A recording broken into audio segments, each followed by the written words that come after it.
might be the wrong message. And you tell them you're going to be tired of winning. Coming up, though. Okay, some presidents get monuments, some presidents get airports. What national landmark is deserving of President Obama's name? Could it be this cement building in Wisconsin? That beautiful building. It's stunning.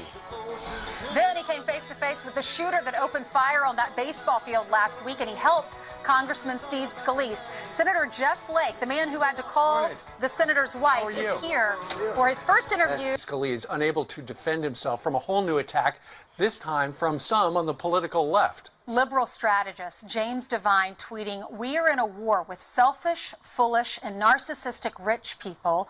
Why is it a shock when things turn violent?" Wow. Hashtag Hunt Republican Congressman. Senator Jeff Flake plays center field on the GOP baseball team. He applied first aid when Scalise was shot, when Senator Scalise was shot, and he called the congressman's wife so that she wouldn't hear it on TV first. And he joins us now, Congressman.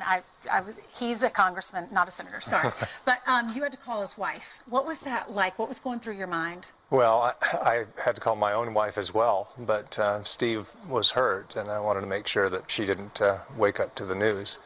So I was thinking of what my wife would want to know, and so we called her, and she fortunately hadn't heard yet, and Jennifer was grateful for the call, but obviously just extremely concerned. She was still in Louisiana. So we're doing live coverage like everybody else, and you were popped on cameras. Hey, Senator Jeff Flake is by a camera. And everyone was just amazed that you were so calm knowing this happened. But you said you were able to talk to him when he was there, and he was thirsty, and we thought, okay, he got hit in the hip, it's bad. We didn't know how bad. Did you know how bad? Well, I knew it was pretty bad. He was out there for 10 minutes alone. He had managed to crawl off the infield about 10 yards into the outfield. And when I got out there, and Brad Winstrip also, who's a doctor, who's a member of Congress, got out there as well, and we were able to cut away part of the uniform and, see that. Yeah, and obviously it was bleeding quite a lot. But the way it was bleeding and the fact that we couldn't find an exit wound. You knew that all out in the field? Yes, we knew that it was serious. From what we know, Senator, now about the gunman, it looks like he was driven by political ideology and harsh rhetoric. And we just showed some examples of some harsh rhetoric coming from the left less than a week after this man was shot down. Well, it's just unfortunate. That's all I can say. And I think we've got to stop. We've got to stop on both sides, and all sides. It's out of control. And I think it does lead to, people just when they see it on Facebook, they see it on social media, they see this rancor. And it's reaffirmed by, people that they associate with. It's just easier to do something like this. And you can't blame a specific person or event or something that sets somebody off. But I think the combination of it all But why aren't we hearing from Democratic senators when Kathy Griffin holds up a fake head of the president? Looks like he was decapitated by ISIS. Why aren't we hearing from Democratic leaders? That's where it starts. They're the ones, their constituents will listen to them. If they say enough, you've got to stop. I know you don't agree with the president, but this is taking it too far. Yeah, some have spoken out, and I'm grateful that they have. I hope that more do. And we have that responsibility when it comes from our side of the aisle. And I think it does start with us. It will filter down if we will say that we're not going to participate. We need to model better behavior. We do too much on both sides, and I include myself in that. 20 seconds. Do you think you're going to get something done in healthcare by July 4th? That's a pretty quick deadline, but we're trying. We've obviously got to fix this. We made the promise. People in Arizona are really hurting. More than maybe any other state. Yeah, in terms of those on the exchange, it's just completely unaffordable. And tax reform this year? Tax reform this year, that's the biggie. And I do think that we will get tax reform this year. We have to. Senator, we're so glad that you're a lawmaker in Washington. It's so cool under pressure because everyone benefited. Thanks so much for coming in. Thanks for what you did out on the baseball field. I'm glad you're okay. You have 5 kids at home, and a wife over there. We're grateful for what you did. Thank you. Thank you, Senator. Thank you. All right, straight ahead, a new focus on the White House. The growing opioid epidemic taking nearly 60,000 American lives a year. Our next guest is working. Supreme Court. They're going to be reviewing the case against the president's travel order. I don't know if you heard, there's a little turbulence there. The High Court could decide to hear it by the end of the week and is expected to be fully briefed on it before its term ends later this month. And Jared Kushner plans to return to the Middle East for peace negotiations between the Israelis and Palestinians. The president's son-in-law and senior White House advisor is expected to arrive Wednesday. President Trump says he's committed to bringing a historic peace agreement between those two aspiring nations. And that's all I have for now, but now something very important. Here's Ainsley. Thanks, Brian. The opioid epidemic continuing to sweep our country. Reports now showing that more than 59,000 Americans died last year from drug overdoses. That is a nearly 20% increase from 2015. But now the White House is taking action, creating a special presidential commission to curb this growing epidemic. Now, joining us now is someone with a very personal connection to this issue who just met with that commission on Friday. We have the president and the CEO of Addiction Policy Forum, Jessica Halsey-Nickel. Good morning to you, Jessica. Thanks for being with us. Good morning. Thanks for having me. You're welcome. Jessica, I'm learning about your story yesterday, and it breaks my heart. You lost both of your parents because they were addicted to opioids. Tell us your story. Yes, I've committed my career to working on this issue because I lost both my parents to heroin use disorder, and 6 of my family members were lost to this disease. Wow. How did they get involved with heroin? You know, it's a long time ago. This is not a new illness, a new disease, or a new crisis. My mom, having suffered some trauma, got involved in heroin, and same with my father. There's a history of alcohol use disorder and a genetic predisposition. Fortunately, my mom did find her way out of this disease and had 19 years in recovery before I lost her. My father never found his way out, and he died very horribly. But it's a reminder that we can treat this disease, and there are ways to find that path to recovery. Yeah, you just think it's never going to happen to me, it's never going to happen to my family, but then someone in your family has an operation or a surgery, and they are prescribed opioids, they have a lot of pain, and then they get addicted, and then that turns into heroin. What majority of the people that have died in our country, that's their story? You know, it's a combination of things. We find a lot of folks that start with an alcohol use disorder. Early onset of alcohol and marijuana use can make you more sensitive to addiction for the rest of your life. We find a lot of folks that transition from a misuse of prescription drugs to a heroin use disorder. Yeah, we've got to definitely do something about it. I know Governor Chris Christie, he was named to the President's Task Force to deal with this. You sit on that commission. You had your first meeting on Friday. Tell us about that meeting. What did you discuss, and what can we expect next?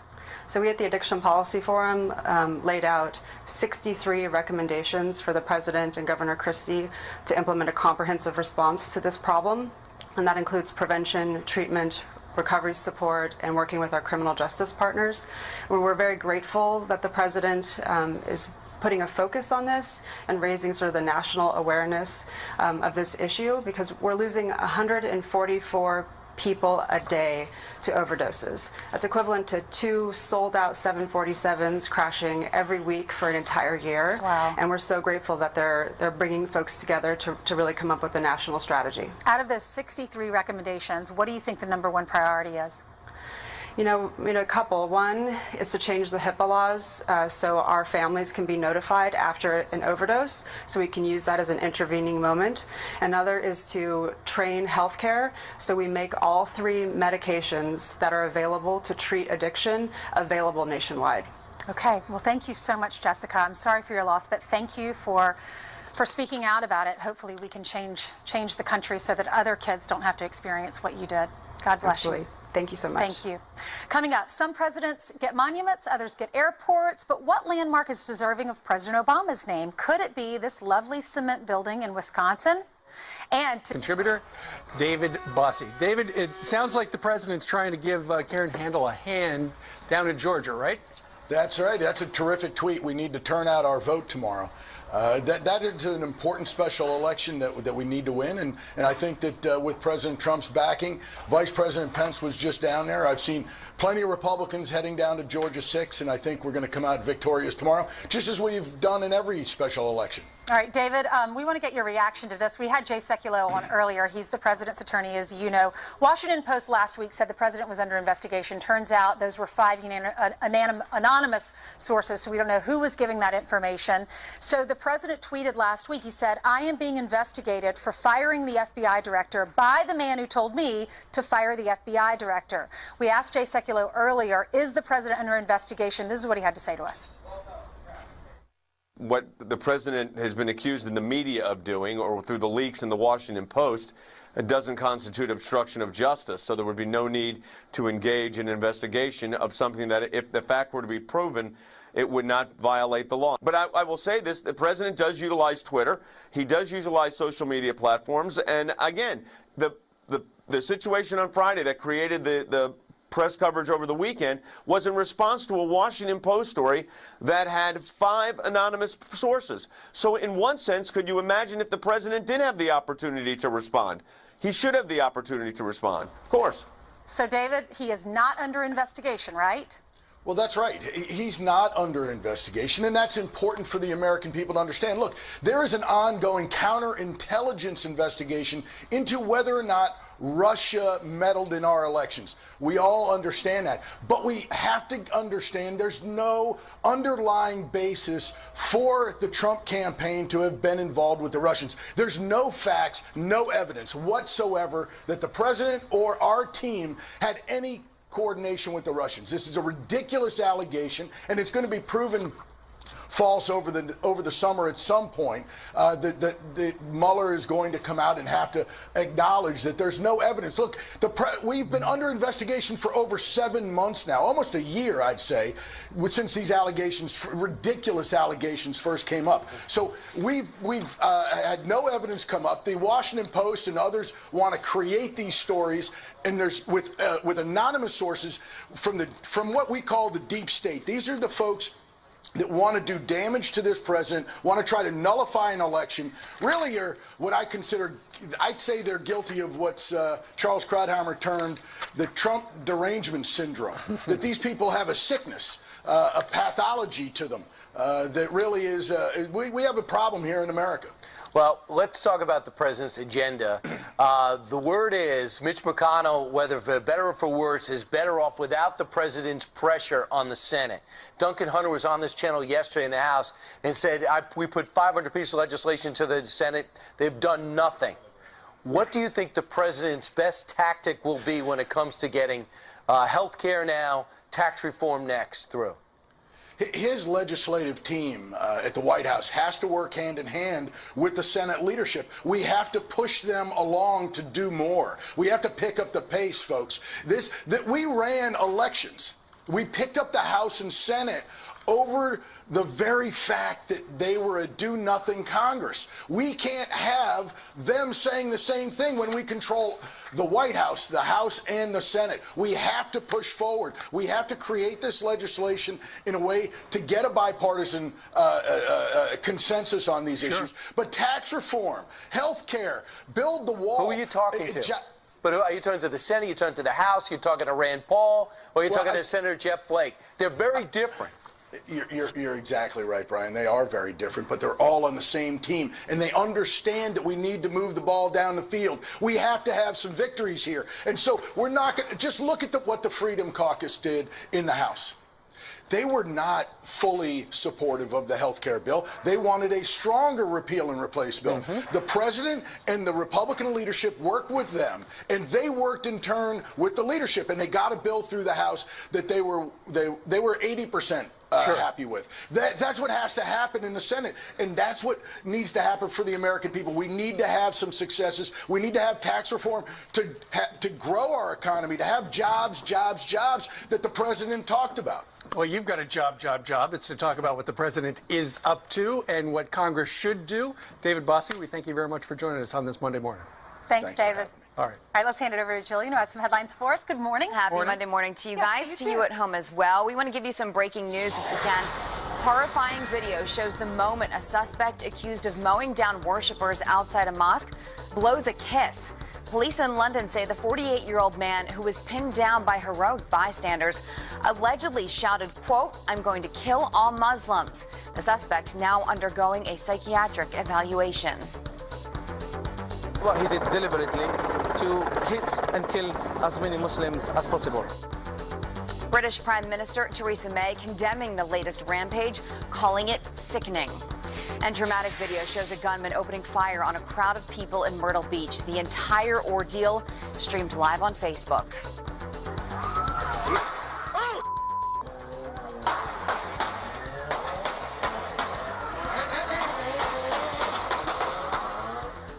As you can see in that video, a fight breaking out. One of the people involved pulling out a gun, firing several shots. The gunman then stealing a car, a security officer shooting him, but he still gets away. Police tracking him down hours later. 7 people hurt, but not seriously. Well, some presidents get libraries, right? Others get airports, but President Obama could get a county building in Wisconsin. Madison City leaders say it would be a tribute to the former president. The Dane County executive calling Obama, quote, "the JFK of our generation." He added, by naming the Soviet-style concrete building after Obama, it would demonstrate the values of the Madison community and the county. And another juicy love letter from Pamela Anderson to Julian Assange. The Baywatch star titling her letter, "Why My Heart Stands with Julian." Quote, "Thinking of Julian makes me wonder, what is the sexiest quality in a man? Surely the sexiest qualities in a man are bravery and courage." Anderson referring to the WikiLeaks founder's asylum in the Ecuadorian embassy in London. That's a look at your headlines on this Monday. She's a fan of the WikiLeaker. She is a fan. Very Yes. interesting. Yep. Okay. There you have it. Thank you, Jillian. All right, let's hand it out to Janice, who has our forecast for us. Hey, Janice. Good morning. Now, first of all, we have a birthday real quick. You? What's your name, lady? Cami. Where are you from? Florida. And what's how old are you today? 10. 10. That is awesome. You know, we have some thunderstorms in the Northeast. Real quick, let's do a quick forecast. Very hot and humid across the Northeast. We have the potential for showers, thunderstorms, and even severe weather today, including the threat for tornadoes. So you guys know that, all right? If you have a watch or a warning, know what to do in your neighborhood. As well, we have the threat for some storms across the Gulf Coast. Let's talk to some friends. Where are you from? Louisiana. What are your names? Amanda. And? Chad. And what? Get over here. You got a birthday today? Yeah. What's your name? Luke. Where are you from? Lancaster, Pennsylvania. Happy birthday. What about you, sir? Jim and my wife Lorena. We're here from Los Angeles. We watch at 5:30 in the morning our time. Oh, God bless you. Where are you from, lady? Texas. Texas? Fredericksburg, Texas. What's your favorite channel to watch? Fox. Oh, that's a good answer. What about you, my friend? I love Fox. I always have. You're the best. You're Look the at best. This crowd is amazing today. Oh, how are you, my friend? What's your name? Caden. What's the weather like here in New York today? It's hot. It's hot. And where are you from? Louisiana. Oh, well, you're used to this stuff, right? You got a birthday or anything? You enjoy New York City? It's pretty fun. Any highlights in New York City today, other than being on Fox and Friends? Riding a bike in Central Park. Very nice. Okay, wave to everybody at home. Were you guys nervous being on TV? No, not at all. Not at all. You guys are naturals. Thank you for coming. Thank you. Yay! Very Back good. inside. Riding a bike in Central Park. We just had Senator Flake on, and he said he did the same thing yesterday. Oh, I didn't see him. I was in Central Park yesterday with my little girl. Yeah, he might have run into Shakespeare in the park. I hear it's a great play. Yeah. 19 minutes before the top of the hour. Next, a U.S. fighter jet shoots down a Syrian jet. How could this impact our relations overseas? General Jack Keane is here to react next. It's quite significant. And protesters get a second act at Shakespeare in the Park, interrupting the Julius Caesar play, which depicts President Trump's assassination. What do you think about that? Well, we got some email pouring in. We're going to share them with you straight ahead. Nation in 2014, the military confirming it happened after the pro-Assad military jet dropped bombs on U.S.-backed fighters near Raqqa. And we told them not to. They did anyway, and they paid the price. For more, we turn to Fox News military analyst, retired four-star General Jack Keane. General, how significant is this? Well, yeah, it's reflective of the tension that's really created in eastern Syria. What's happening here is obviously, we're backing forces that are going to take down Raqqa, which is the capital, of the Islamic State, their so-called caliphate. Now, I will say for our viewers to understand that most of the elite leaders have moved out of there down into the Euphrates River Valley to the southeast.